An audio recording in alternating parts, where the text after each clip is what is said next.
Un encuentro con su palabra, porque secase la hierba, marchitase la flor, mas la palabra de Dios permanece para siempre. Con ustedes, el doctor José Ricardo Arias Quintero.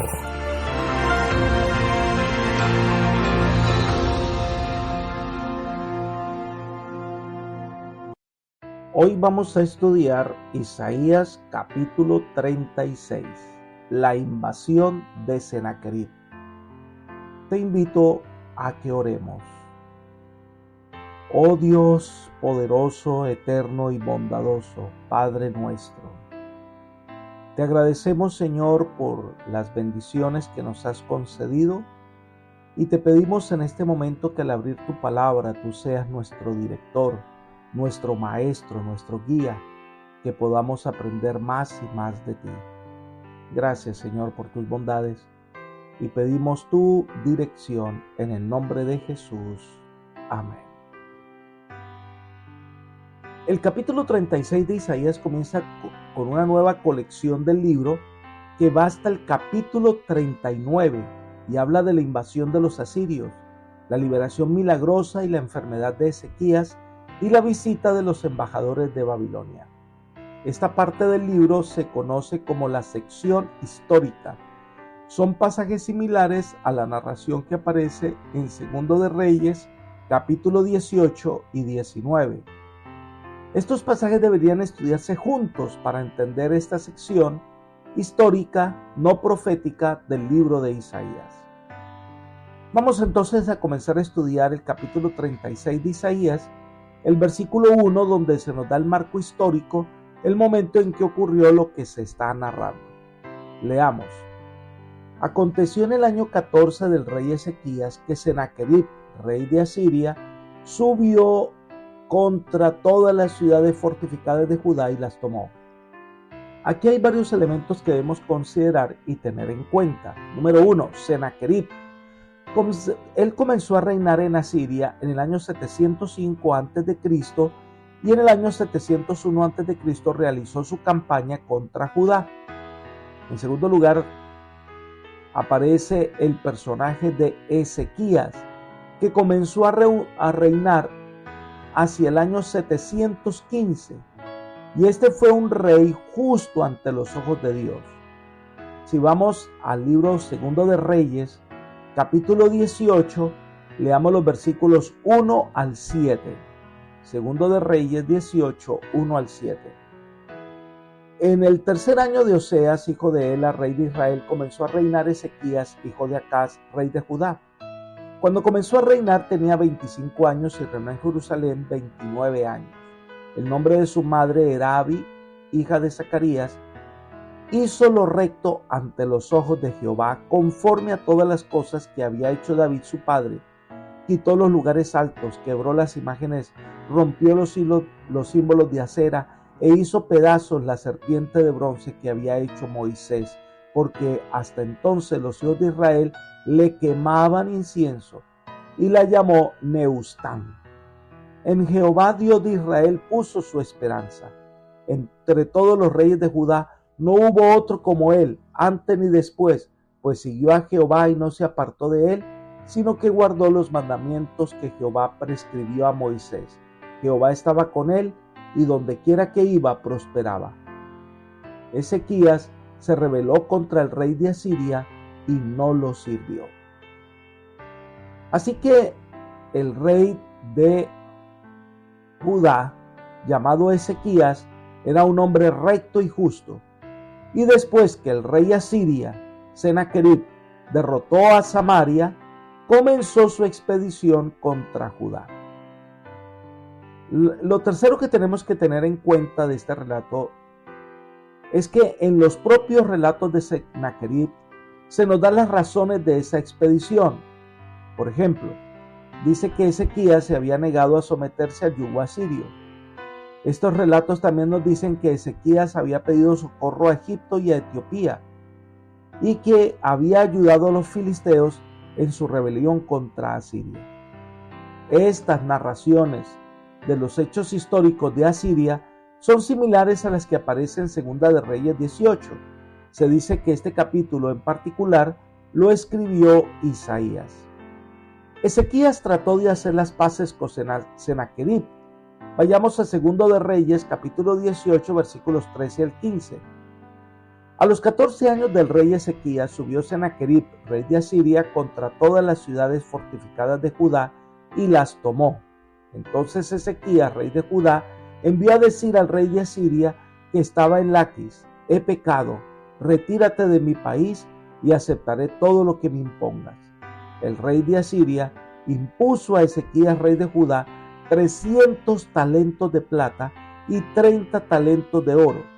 Entregó, por tanto, Ezequías toda la plata que había en la casa de Jehová y en los tesoros de la casa real. Así que habían hecho un pacto de paz, pero este pacto de paz fue roto por Asiria, que ahora avanza contra Jerusalén. Volvamos a Isaías capítulo 36 y leamos los versículos 2 y 3. El rey de Asiria envió al copero mayor con un gran ejército desde Laquis a Jerusalén contra el rey Ezequías y acampó junto al acueducto del estanque de arriba en el camino de la heredad del lavador. Y salió a él Eliaquim, hijo de Hilcías, el mayordomo, Semna, el escriba, y Joa, hijo de Asaph, el canciller. Así que ahora, en otros comentarios de la Biblia, dice que este copero se llamaba el Rasapsés, enviado por Sennacherib. Este es el título, más que un nombre, es el título que recibe un oficial. El copero era un oficial importante del ejército, colaborador del Tartán. Y Rabsaris, bajo ellos estaban el poderoso ejército encargado de Asiria con la tarea de invadir Judá. El Rabsacés, o copero del rey, era como un maestro de ceremonias en la corte de Asiria y podía hablar con fluidez varios idiomas. Por su parte, el rey de Judá envía a Eliaquim, que era la persona encargada de los asuntos del rey, también con la capacidad de hablar arameo y hebreo. Este encuentro era observado por los soldados en el muro y una cantidad de personas que venían a ver qué era lo que iba a pasar. Así que hay una gran expectativa de lo que Eliaquim iba a hablar con el Rasapsés. Me permito tomar esta historia y decir que la Biblia enseña que nosotros somos espectáculo al mundo y al universo. Todos observan con expectativa el desarrollo de la gran batalla entre los fieles hijos de Dios y el enemigo de Dios. Todos ven qué es lo que va a pasar. Sigamos estudiando Jeremías capítulo 36, ahora los versículos 4 al 10, donde el Rabsacés viene con un mensaje de parte del rey de Asiria para el rey Ezequías. Este mensaje tiene como objetivo echar por tierra la confianza que tenía el rey de Judá de Dios. Leamos el versículo 4.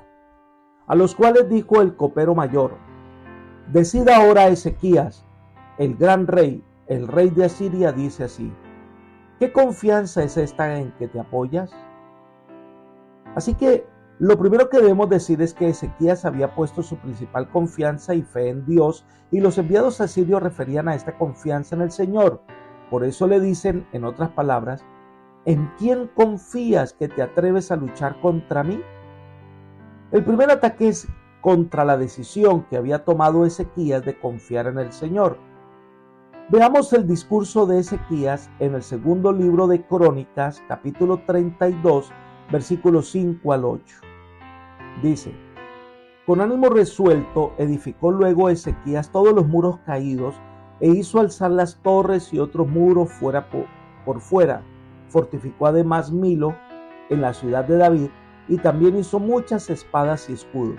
Puso capitanes de guerra sobre el pueblo, los hizo reunir en la plaza de la puerta de la ciudad y les habló al corazón diciendo: esforzaos y animaos, no temáis ni tengáis miedo del rey de Asiria, ni de toda la multitud que con él viene, porque más hay con nosotros que con él. Con él está el brazo de carne, pero con nosotros está Jehová, nuestro Dios, para ayudarnos y pelear nuestras batallas. Y el pueblo tuvo confianza en las palabras de Ezequías, rey de Judá. Estas palabras que había pronunciado Ezequías llegaron a Sennacherib, y ahora por medio de su emisario le pregunta, ¿qué tipo de confianza es esa? Tratando de atacar su fe en el Señor y en si Dios podría librarlo del yugo asirio. Sigamos estudiando lo que el Rabsacés le dice a los enviados de Ezequías. Leamos el versículo 5 del capítulo 36 de Isaías. Dice, yo digo que la táctica y el poderío para la guerra de los que tú hablas no son más que palabras vacías. Ahora bien, ¿en quién confías para que te rebeles contra mí? Lo primero que trata es menguar la confianza en el ejército de Judá. Se gana una batalla con estrategia, no con palabras. Es decir, tu ejército no puede ni tiene manera de diseñar algo con el cual tú puedas hacerme daño. Nosotros tenemos más poderío militar. No se trata de palabras de ánimo. Aquí se trata de batalla hombre a hombre. De esta manera el Rabsacés trata de echar por tierra la confianza de Israel en Ezequías y en el Dios Todopoderoso. Sigamos leyendo el versículo 6. He aquí que confías en este bastión de caña astillada en Egipto, en el cual si alguien se apoya se le clava en la mano y se le atravesará. Tal es el faraón, el rey de Egipto, para con todos los que en él confían. Entonces ahora desafía el error que cometió Ezequías al tratar de aliarse con Egipto, a quien compara como un junco, porque es una nación al lado del río Nilo, y los juncos abundaban, parecían sólidos, pero son huecos por dentro y débiles. El mismo profeta Isaías les había advertido a los gobernantes de Israel sobre la necedad de depositar su confianza de liberación en Egipto. Miremos el versículo 7. Y si me decís, en Jehová nuestro Dios confiamos, ¿acaso no es este aquel cuyos lugares altos y cuyos altares hizo quitar Ezequías y dijo a Judá y a Jerusalén, delante de este altar adoraréis? Miren, ahora trata de disminuir la confianza en Dios. Ezequías comenzó una gran reforma en Israel e hizo quitar los ídolos de adoración. Rabsacés argumenta también en el campo religioso. No solo no tienen ayuda humana segura, pero tampoco divina, pues Jehová no puede ayudar.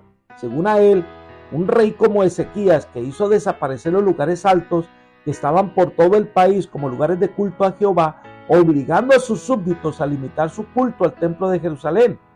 ¿Qué mentalidad es esa? Porque debemos entender que para el asirio, esto que estaba ocurriendo era algo diferente. Para los asirios, la mentalidad pagana era que la multiplicidad de santuarios era una manifestación de fe religiosa y era como ganarse el favor de los dioses. Y no comprendía cómo era que Ezequías hacía que todo Israel ahora adorara en el templo en Jerusalén. Él estaba cuestionando la decisión de Judá, diciendo que eso hizo enojar fue a Dios. Es más, que Dios le ordenó a él invadir Jerusalén. El concepto de adorar a un solo Dios en un templo era extraño para los asirios que tenían varios dioses. Ellos pensaron que eso era un error de Ezequías, menospreciaron al Dios de Israel. Creían que la cantidad de dioses fuertes era la garantía del triunfo contra un solo Dios de los hebreos que confiaba con la ayuda de Egipto. A veces nosotros cometemos el error de dar un mensaje confuso a la gente. Somos un pueblo que sirve al Dios del cielo, que es el Creador, el Señor de señores. Pero a veces nos comportamos como si ese Dios fuera el débil y buscamos ayuda complementaria en otras cosas. Dios espera que entendamos que Él es todopoderoso y que aprendamos a confiar plenamente en Él. Miremos el versículo 8. Ahora pues yo te ruego que te hagas un trato con el rey de Asiria, mi señor. Yo te daré 2000 caballos y tú puedes dar jinetes que los monten. De nuevo vuelve a considerar la escasez de fuerzas con que cuenta Ezequías para defenderse y le propone una apuesta humillante para sus interlocutores judíos. Les ofrece 2000 caballos si ellos son capaces de conseguir tantos jinetes adiestrados. era decirles que no tenían caballería suficiente para oponerse a Siria. Su burla era para el pueblo de Judá. Ustedes no tienen con quién hacernos frente, y ahora pues que dejan todos los dioses y se centran en un solo Dios. Eso es una desventaja. Entonces viene el colmo de las palabras contra Judá. Versículos 9 y 10. ¿Cómo pues podrás resistir a un capitán, al menor de los siervos de mi señor, aunque estés confiado en Egipto con sus carros y sus jinetes? ¿Acaso vine yo ahora a esta tierra para destruirla sin permiso de Jehová? Fue Jehová quien me dijo, sube a esta tierra y destrúyela. Comenzamos diciendo que Isaías les había advertido a Judá del error de confiar en pedir ayuda a Egipto. Esto dio pie a que el rey de Asiria se enojara más y desafiara a Judá porque ahora se sentía más seguro de ganar. Tanto que les dice que el más portentoso ejército de carros que venga de Egipto no hace temblar ni uno de los soldados más significantes de Asiria. Pero ahora se presenta como un profeta falso, a quien probablemente le habló Dios diciendo, sube a la tierra de Judá y destrúyela. Se consideraban mensajeros de Dios, pero realmente no fue Dios, sino Satanás a través de su dios Asur, que ellos tuvieron la convicción de destruir Jerusalén. Tengamos cuidado con los falsos profetas, que dicen hablar en nombre de Dios, pero realmente Dios no los ha enviado. En esta batalla cósmica, en la que el universo es espectador, el enemigo lanza sus acusaciones contra nosotros, trata de menguar nuestra fe en Dios, trata de mostrar que somos insignificantes y que no tenemos esperanza, que la única decisión que podemos tomar es someternos al rey de Asiria, es decir, al rey de las tinieblas, porque de lo contrario, la muerte es segura. La intención de Rabsacés se deja en claro tanto en el pedido que hacen los mensajeros del rey de Judá. Leamos los versículos 11 y 12. Entonces dijeron Eliakim, Sebna y Joa al copero mayor, te rogamos que hables a tus siervos en arameo, porque nosotros lo entendemos, y no hables con nosotros en la lengua de Judá, porque lo oye el pueblo que está sobre el muro. Dijo el copero mayor, ¿acaso me envió mi señor a que dijera estas palabras a ti y a tu señor, y no a los hombres que están sobre el muro expuestos a comer el estiércol y a beber orina, lo mismo que vosotros? Los mensajeros de Ezequías le piden al Rabsacés que hable en arameo para que la gente que está en el muro no escuche. Pero el oficial de Asiria antes alza la voz y le dice que lo que está haciendo es para que el pueblo escuche, porque Ezequías los está llevando por el camino equivocado. Ellos padecerán hambre, comerán el estiércol y beberán sus propios orines. Es decir, quería que el ejército de Judá y todos los habitantes de Jerusalén desconfiaran del rey Ezequías y se sublevaran. Pensemos por un momento, ¿cuántas veces el enemigo desea que desconfiemos del Señor? ¿Cuántas veces el enemigo siembra dudas sobre los dirigentes de su iglesia? ¿Cuántas veces el enemigo nos hace dudar del mensaje de su palabra? El asunto es, ¿a quién le vamos a creer? Entonces el oficial de Asiria levantó su voz y habló en el idioma que todos pueden entender. Es la sección que va del versículo 13 hasta el 20. Leamos los versículos 14 y 15. El rey dice así, no os engañe Ezequías, porque no os podrá librar, ni os haga Ezequías confiar en Jehová diciendo, ciertamente Jehová nos librará, no será entregada esta ciudad en manos del rey Asiria. El Rabsacés pinta a Ezequías como un engañador vanaglorioso, interesado solo en sí mismo y despreocupado del bienestar de su pueblo. Que no los engañe Ezequías, les dice, al poner su confianza en Dios, él no podrá vencer. ¿Cuántas veces escuchamos esa acusación sobre los líderes de la iglesia? Hombres a quienes Dios ha colocado en la dirección de su obra y quizás cometen errores porque son seres humanos, porque son hombres que cometen errores también, pero que son hombres que oran y buscan la dirección del Señor como Ezequías. Entonces el enemigo siembra dudas con teorías de conspiración o con teorías engañosas que lo único que hacen es disminuir la fe en la dirección divina. Ezequías había tomado la decisión de ser fiel a Dios y confiar en su protección. En esta batalla espiritual, en el gran conflicto cósmico, ¿dónde depositas tu confianza? Si estás de parte de Dios, por recia que sea la batalla, por grande que sean los enemigos, por terrible que parezcan las amenazas, llegarás a ser vencedor. El Rabsacés entonces les ofrece una salida. Leamos los versículos 16 y 17.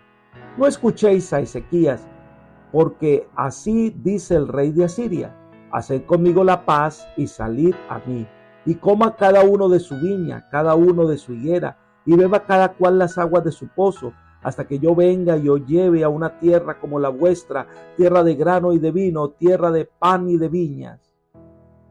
Lo que está diciendo el Rabsacés es: vengan, sometan su vida al rey de Asiria, vengan y les prometemos que pueden disfrutar de lo mejor de la vida. Esas son las promesas del enemigo. El camino ancho, el camino cómodo, el camino fácil. Pero mire lo que les dice: hasta que venga yo y lo lleve a una tierra como la vuestra, tierra de grano y vino, tierra de pan y viñas. Si realmente quería el bien para los judíos, ¿por qué se los iba a llevar a la tierra? ¿Por qué se los iba a llevar a Asiria? Los iba a llevar cautivos, si aparentemente podría ser una tierra próspera, pero era una tierra de esclavitud, una tierra extraña.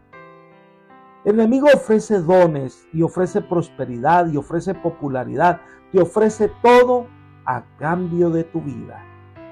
Te hace su esclavo y te lleva a la perdición eterna. Lo peor de todas las esclavitudes es la esclavitud espiritual. El Rabsacés ahora lanza su desafío a Dios. Leamos los versículos 18 al 20. Mirad que no os engañe Ezequías diciendo: Jehová nos librará.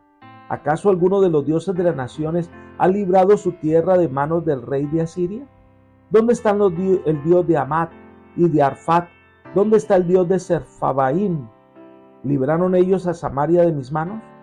¿Qué dios hay entre los dioses de esta tierra que haya librado su tierra de mis manos para que Jehová libre de mis manos a Jerusalén? ¡Wow!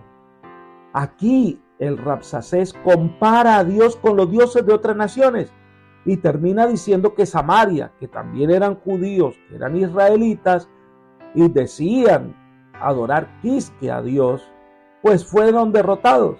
Entonces ahora, ¿cómo pretenden ellos que Dios los va a librar? Poco entendía Asiria que Israel, el reino del norte, realmente no estaba adorando al verdadero Dios, sino que era una nación que había adorado dioses falsos.